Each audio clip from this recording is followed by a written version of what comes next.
Hey, what's going on guys? Mark back in the workshop on Mark's Aquatics. Right, we're going to give you a little update on the system and how it's been getting along. Now then, I've got my phytoplankton that I told you about last time. That's the stuff I use. Brief shots, and it's a mixture of two different types of plankton, of phytoplankton, okay? And I put 1 ml of that in every day. 1 milliliter will feed 100 litres, okay? Now then, the fish have been getting used to me the last few days since the last video, and I've been putting in different types of food. Now the Blenny and the Goby have already seen me. You can see that little guy over in the corner there and the little Blenny down there. So what I'm going to do is I'm going to put in a little bit of flake food for them, and you should start seeing these guys whizzing around. They've been they're getting quite accustomed to it now. It's quite good to see. Okay, in goes the food, the shrimps and everything. Mr. Hermit Crab's got a Welsh shell on the top of his head. Hope he's not going to bore a hole through his brain. I don't think he'll worry about him too much. There goes the Goby. She's thinking about it. Up she goes. And she's seen that lovely big bit there, and she nailed it. Oh, she missed it. And the Goby's coming down on the left hand side to grab some as well. It's a fantastic time of the day. I love it first thing in the morning, guys. When I come into the workshop here, everything springs into life. They're hearing my footsteps coming in now, like my koi do, and they're straight in. There's another Goby at the back now. This is the first time I've seen the other one. He's a little bit further in the back. I'll let them have a little bit of a feed first, and then we'll have a little creep around with the camera and I'll show you what's been going on. Oh, he's having a go at the hermit crab there. I think he was either one of them was taking food off the other one. I missed that. I'll have to look back. Oh no, he's trying to go for the shell. Look at that on the top of the other one's out as well now. Beautiful blue on the fins on the other one. I've not noticed that before, because when you catch them, they're quite dull. They go dull. They mimic the ground, you know, on what they're on, and they go quite camouflaged. So that Goby's gone to right nuts feeding frenzy. He's chasing the little shrimps around. Anything that's in the water column now, they're game. Look at that. And that is all just flake food, guys. Fantastic stuff. I think one of the shrimps has got some eggs now as well, which is great. Obviously they're not going to do much in the tank. They're just going to literally hatch out and feed the system, which is a good thing to do. I don't know if any of you guys have bred a Mano shrimps. I did it a while ago. We had a few out, but they are quite difficult to breed. You've got to get those water temperatures and everything just right. There's that Goby. Look at that. You've got beautiful yellow across the top of his fins, and he's jet black as well. Stunning colour. There's Mr. Gimpy Legs on the front there next to the... he seems to be doing okay. Hopefully when he sheds next, all his legs are going to be out. There's nothing that I can do physically to help him out. But it's great fun. I think I'm going to put a bit more food in, I think, because this flake food, it's only very fine. So, and the hermit crabs will make short work of it. I want to see that other black one come out too. There you go.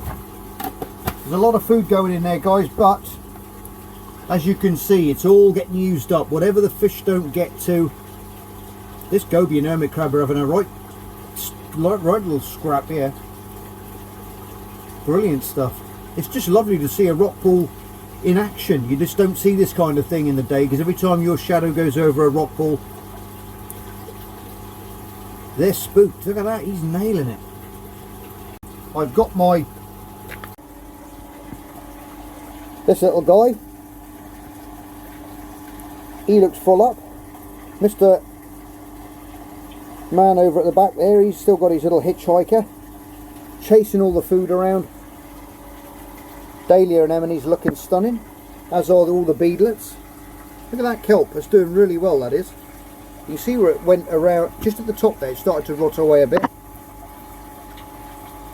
But it's starting to grow back. Be interesting to see how that pans out. Now if you look down there at the back there, you can see the cockle with his little siphon out there.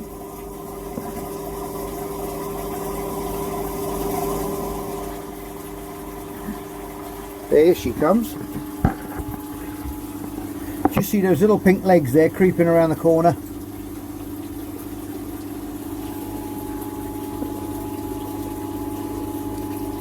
Fantastic. We've got the dahlia anemone there, which is underneath that that scallop there. Just a few little tentacles sticking out of there. It doesn't take much for them to catch stuff. Some of them, like the other one, he's right out there in the flow. He's decided to go there, and that's what they'll do. They'll literally, something will walk over them like a crab, and the crab will just don't do it. Will get stuck to it, or that shell. You see the way he moved away quick then? He sensed that there without even touching it. That was a good little example, that was. Because once those things grab hold of, they're so strong, and they will pull that crab, as you saw with that poor edible crab, whose the remains of him is right through there in the back. Look. Now I brought him home in the anemone. I didn't even realise, if you watched that episode, that he was actually trapped in there. Look at those stunning little guys. Well, I don't know. There you go, another bit there.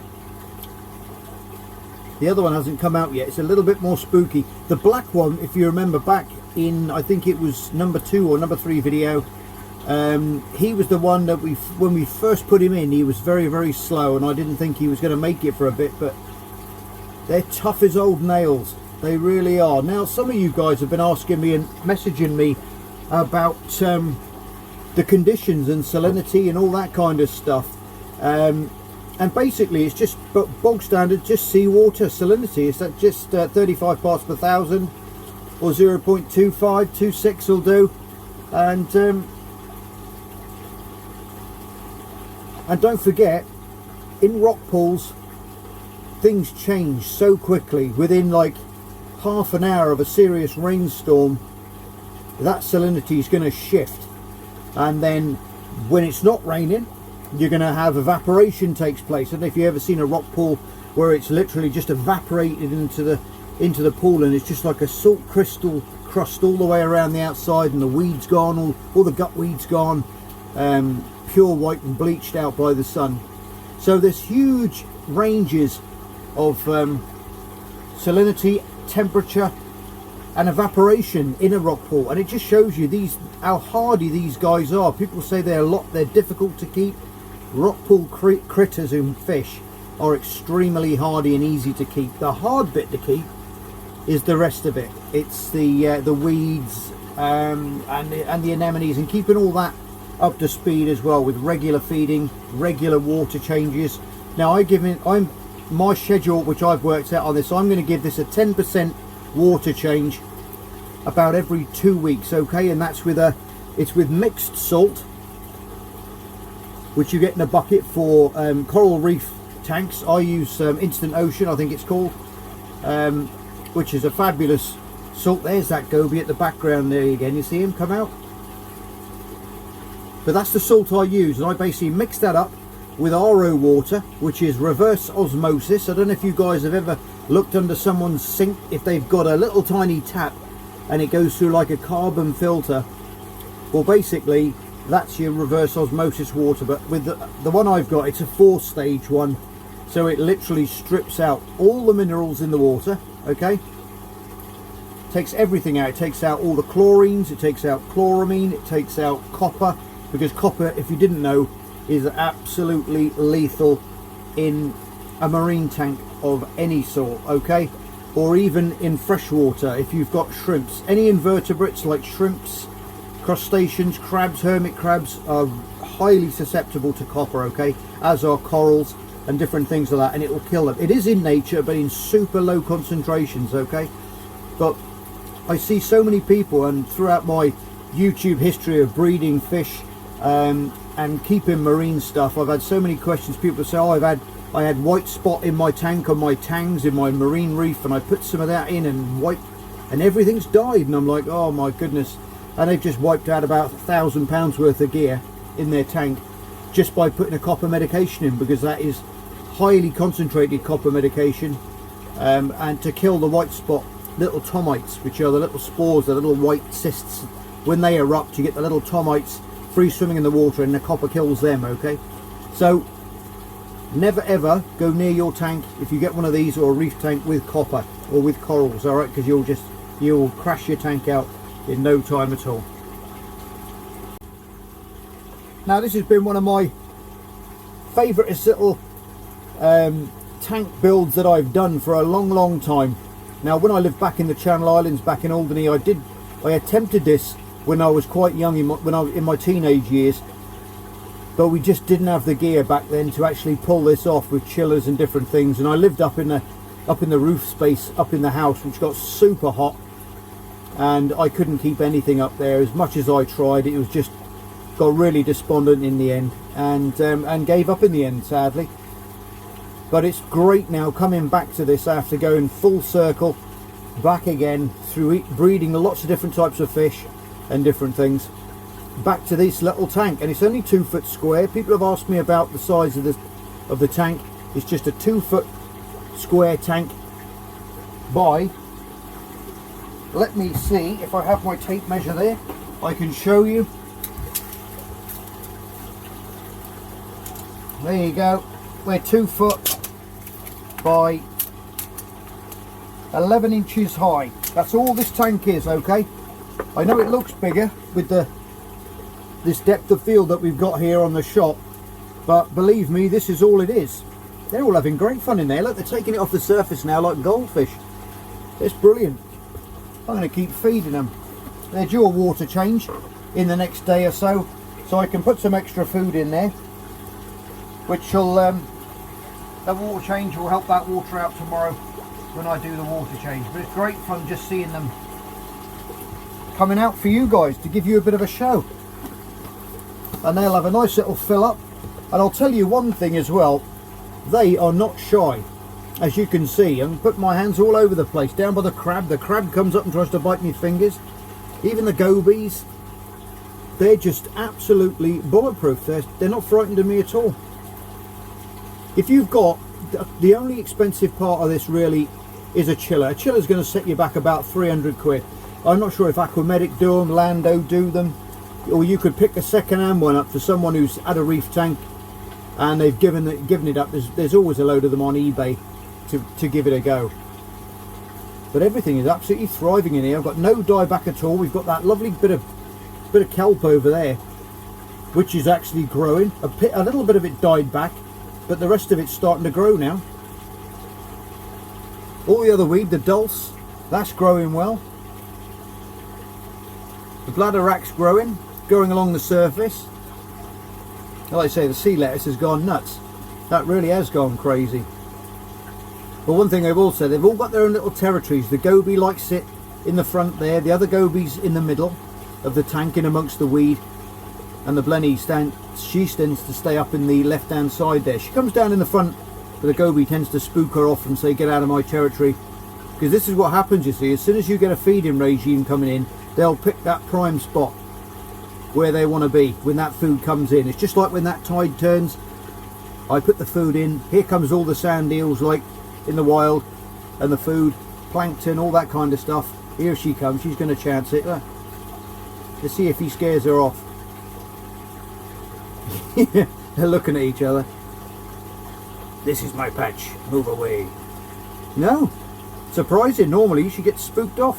Maybe because I've fed them quite a bit now, that predatory instinct. Oh, there was a little bit of a push there. But yeah, they're starting to fill up a little bit now, so I think it's they're losing that edge to push each other away. Brilliant stuff. Yes guys, all you're going to need really is a decent canister filter on this, or if you're lucky enough and you've got a nice tank with a sump on it, better still, because you can have all kinds of algae and different things growing in the sump as well. I've just created this because this is what I had at the time, and I've got a sneaky suspicion this tank's going to grow into my living room, into maybe something around 7 or 8 feet long. Not sure yet, got to put it past the wife first, but if she gives me the green light, I'll be away. We'll see how it works. We'll see how it works. I don't know if it's going to work yet, because I did have a large tank in the house before, and she's got a nice table there now. I'm not sure if she's going to give that one back to me, that bit of space, but who knows. If not, this is beautiful anyway. But anyway, if I do move, all this can be transferred then straight into the bigger tank, which will be great. Because the nice thing about a bigger tank is I can have a left and a right wave maker, so I can have one up in that corner, and one up in that corner, have this one blowing in this way for like 4 hours, 4 to 8 hours, and then it's like simulate the tide, then it can blow in from the other way, so everything just gets moved around. And what that does is that gets all that detritus and different bits which are working around in the rocks and get trapped in amongst the rocks and the weed to shift and to get filtered out. Okay, that's why that changing of currents in the sea is always moving things around and clearing stuff off the bottom. You get one big storm and you get that sediment and all that silt settles, and then within for the few days that sea starts to clear up again and everything goes back to normal again. Now, another thing people have asked me about as well, Mark, are you going to put a skimmer on this tank? And the answer to that is no. And the reason is because I want a bit of nitrate in this water. Now, weed feeds off a nitrate, okay, in the water, phosphates and things like that in the water. And if you get it too clean, they're going to starve. So basically the fish are going to be producing waste into ammonia. That's going to be converted then into nitrite, and then nitrate, which is what they feed on. And I've done tests nearly every other day in this, and the conditions are absolutely spot on. It's very, very low nitrate at the moment, but I'm going to try and build it up a bit. Like I said, the fish are hardy and the shrimps are hardy as well, so you can push that nitrate up a bit, which in turn then that weed is going to utilize up that nitrate in the water. Okay, some of you have got reef tanks, and I bet you look in your tank and you think, my goodness, look at all this algae I've got in this tank. I've got it growing all over my live rock. It looks horrible. I just want lovely pink coralline algae and all that kind of stuff. And the reason is and then you do a water test and you're coming out near enough zero phosphates and zero nitrate, and you can't work it out while you've got all this weed. The reason is you've got a flourishing population of algae growing. It's because it's feeding on it. And that's why you're not getting any readings, or very, very low readings, because they are actually thriving off of it and using it out of the water column, you see. A lot of people get stuck in that one. They just say, Mark, I can't understand it. It's all going wrong. I can't do this, can't do that, can't keep anything, weed everywhere. And I said, that's your problem, you see. It's when you haven't got the nitrate in the water. You've got nitrate in the water, but you haven't got anything to use it up. That's when you've got to start putting in pellet reactors and phosphate reactors and all that kind of stuff. That's why you don't see a lot of weed on coral reefs. Obviously you've got millions of grazing fish out there which are constantly picking at the rocks, and even in the ocean, if you look at the coral reef programs or another reef, well looked after reef tanks, you'll see that even on the glass, you're going to be scrubbing it off the glass. You're always going to get algae, always going to get it. And it's just literally, you've got to put the cleanup crew and things like fish, hermit crabs, different types of shrimp. The snails are very, very important for grazing. I don't know if you can see up on the left hand side where she is, but it's starting to get a little bit green on that side there. Now I'm leaving that. The front edge here and the other leading edge around the corner there, I'm scraping, but the back where it's painted black and at the side where it's painted black, I'm leaving that grow algae, because that is extra food for the snails, for everything that wants to have a little graze. The hermit crabs will scrape it off the glass as well. Little starfish is coming out now. I haven't seen her for a couple of days. She's been round the back, I think, on the mussels. She's just behind that bit of dulse there. And I think she smelt the food, and so she's coming out. I don't know if it's a he or a she, to be honest, but let's call her she for today. But yes, that lovely little pink one coming out. Fabulous stuff. And what I do is when I see them, I'll give them a little bit of shrimp as well. And they love that. They just like, if you don't know how starfish feed, they actually literally throw their stomachs out of their body onto whatever they're feeding. Let a load of digestive juices go onto it. It's dissolved, and then they retract their stomachs back in again. That's how they hunt for the bivalves, like all the mollusks and different things.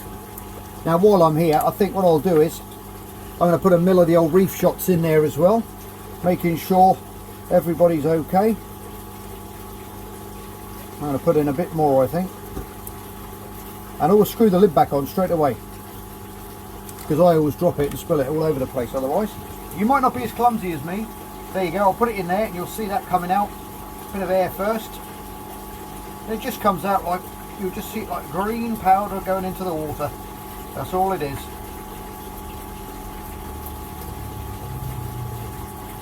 And it will just go very, very slightly cloudy. And if you see that go a bit cloudy there, obviously I was putting the stuff in. So, but now that's going to circulate around the tank. The scallop will open up. The little cockle there, he's little siphons out as well. Let's go around and see what he's up to. Hello. The dancing goby. Mind the anemone. Ooh. They know what they're doing. They're professionals. Right, let's go around this way. I'll try not to squeak on the glass in my tripod this time. I was driving everybody nuts with that. Now look at the back of the shrimp there. You can see it on his head. Nice and orange. Full of fish food. Look at that. Phytoplankton, that I told you about last time. That's the stuff I use. Brief shots. And it's a mixture of 2 different types of plankton, of phytoplankton, okay? And I put 1 ml of that in every day. 1 milliliter will feed 100 litres, okay? Now then, the fish have been getting used to me the last few days since the last video, and I've been putting in different types of food. Now, the Blenny and the Goby have already seen me. You can see that little guy over in the corner there, and the little Blenny down there. So what I'm going to do is I'm going to put in a little bit of flake food for them, and you should start seeing these guys whizzing around. They've been they're getting quite accustomed to it now. It's quite good to see. Okay, in goes the food. The shrimps and everything. Mr. Hermit Crab's got a Welsh shell on the top of his head. Hope he's not going to bore a hole through his brain. I don't think he'll worry about him too much. There goes the Goby. She's thinking about it. Up she goes. And she's seen that lovely big bit there. She nailed it. Oh, she missed it. And the Goby's coming down on the left hand side to grab some as well. It's a fantastic time of the day. I love it first thing in the morning, guys. When I come into the workshop here, everything springs into life. They're hearing my footsteps coming in now like my koi do. And they're straight in. There's another Goby at the back now. This is the first time I've seen the other one. He's a little bit further in the back. I'll let them have a little bit of a feed first, and then we'll have a little creep around with the camera and I'll show you what's been going on. Oh, he's having a go at the hermit crab there. I think he was either one of them was taking food off the other one. I missed that. I'll have to look back. Oh no, he's trying to go for the shell. Look at that on the top of the other one's out as well now. Beautiful blue on the fins on the other one. I've not noticed that before, because when you catch them they're quite dull. They go dull, they mimic the ground, you know, on what they're on, and they go quite camouflaged. So that Goby's gone to right nuts feeding frenzy. He's chasing the little shrimps around. Anything that's in the water column now, they're game. Look at that. And that is all just flake food, guys. Fantastic stuff. I think one of the shrimps has got some eggs now as well, which is great. Obviously they're not going to do much in the tank. They're just going to literally hatch out and feed the system, which is a good thing to do. I don't know if any of you guys have bred Mano shrimps. I did it a while ago. We had a few out, but they are quite difficult to breed. You've got to get those water temperatures and everything just right. There's that Goby. Look at that. You've got beautiful yellow across the top of his fins, and he's jet black as well. Stunning colour. There's Mr. Gimpy Legs on the front there next to the he seems to be doing okay. Hopefully when he sheds next, all his legs are going to be out. There's nothing that I can do physically to help him out, but it's great fun. I think I'm going to put a bit more food in, I think, because this flake food it's only very fine. So, and the hermit crabs will make short work of it. I want to see that other black one come out too. There you go. There's a lot of food going in there, guys, but as you can see, it's all getting used up. Whatever the fish don't get to, this Goby and hermit crab are having a right little scrap here. Brilliant stuff. It's just lovely to see a rock pool in action. You just don't see this kind of thing in the day, because every time your shadow goes over a rock pool, They're spooked. Look at that, he's nailing it. Yes, about the skimmer in the tank. That's why there's not going to be a skimmer in the tank, because I want those proteins and things to be in the water to feed everything. Now here's something if you didn't know. When you go down to the beach and it's a huge storm raging away there, just square that up a bit, and there's a huge storm raging and you get all that froth, don't you? Now that's nature's way of skimming the rubbish out of the sea, and it'll crash that up in the rocks, which is basically agitating that seawater, forming the protein, forming bubbles, just like a skimmer does, okay, in that little reactor chamber.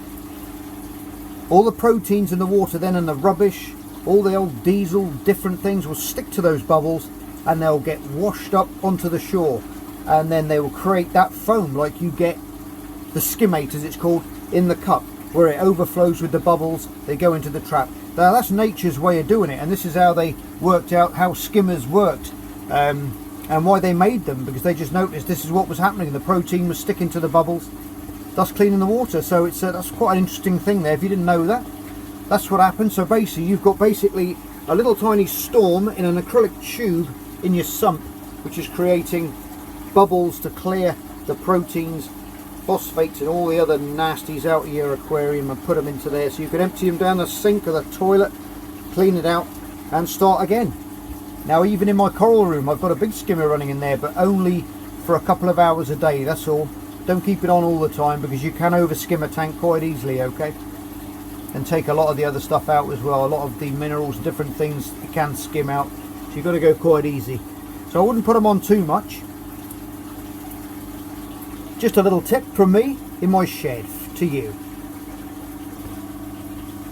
I think I should make one of those relaxation videos, I think, and put it on a loop so people can be sat at home and they can be watching this all swaying around.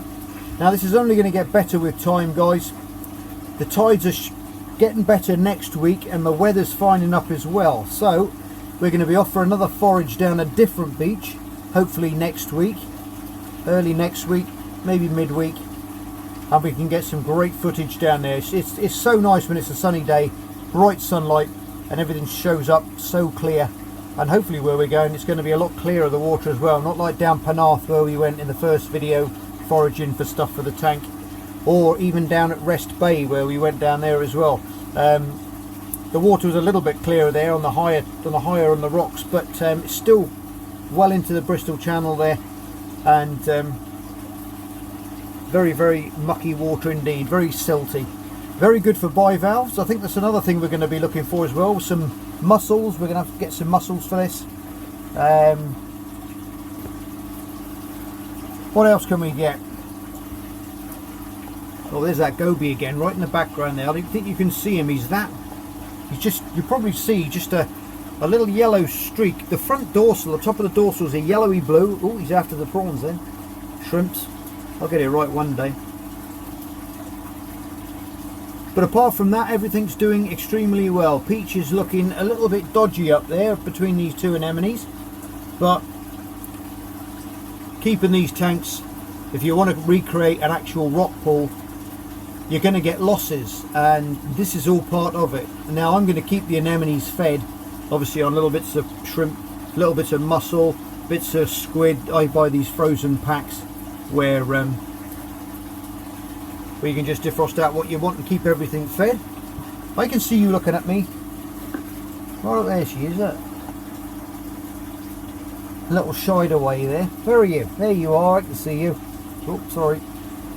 But yes, I keep them fed, but you're going to get losses. So the shrimps, you'll find they'll start to go down. That's why I'm trying to get the bigger ones, because they're a little bit more, they're too much for the gobies to eat. But the blennies are like, they can be savage little feeders, they really can. There's one right by her there, that's a good size. If she wanted that, she'd nip its tail off, and once that tail's gone, it's free game then for everybody. But this is what these things feed on in the wild, so I like to keep it as natural as possible. So you're watching the actual interactions between them all. And there's millions of shrimps out there, guys, as you know, and you can always take one net, and in one scoop you can get about 20 down on the beaches where we are. And so I can keep restocking the tank. It's something that I wouldn't normally do if I was keeping a species of shrimp, but it's part of this little ecosystem, so I just want to keep it as natural as possible. And then when we get the wrasse in, they're going to be predating on him as well. So it's a bit of a food. Also, what the food that I'm putting in as well, they'll go for that. But yes, lovely stuff. Anyway, I'm glad you guys seem to be enjoying this video, this little series of videos. I think it's going to be progressing on now through the summer. We're going to have different things, different chats about different stuff, wildlife on the beach as well. And it's great to take you guys along as well, because I know a lot of the kids watch this, and it's very educational for them as well. I've had people saying you should go to schools and teach and all this kind of stuff, and it'll be awesome. With all this COVID stuff and what have you's going on, I think things have got to settle down a lot before anything like that happens. But I do love teaching people what I know and the knowledge that I've accumulated over the years. It just makes it so much easier for people sometimes to just listen and learn rather than read and learn. We're not all academics and go down to the last decimal point in something. Sometimes it's just like the way I've done it is just trial and error. And if something's not going well in the tank, it's super simple to put it back in a bucket, take it back down the beach and let it go again. And then try something different, pick up a different type of weed, or pick up a different this or different that. But I say, one thing we're not going to put in here is little crabs, because they can be a pain in the backside. They really can. They start chewing everything up, dislodging everything, moving things around. And once they're in there, you have to set crab pots together.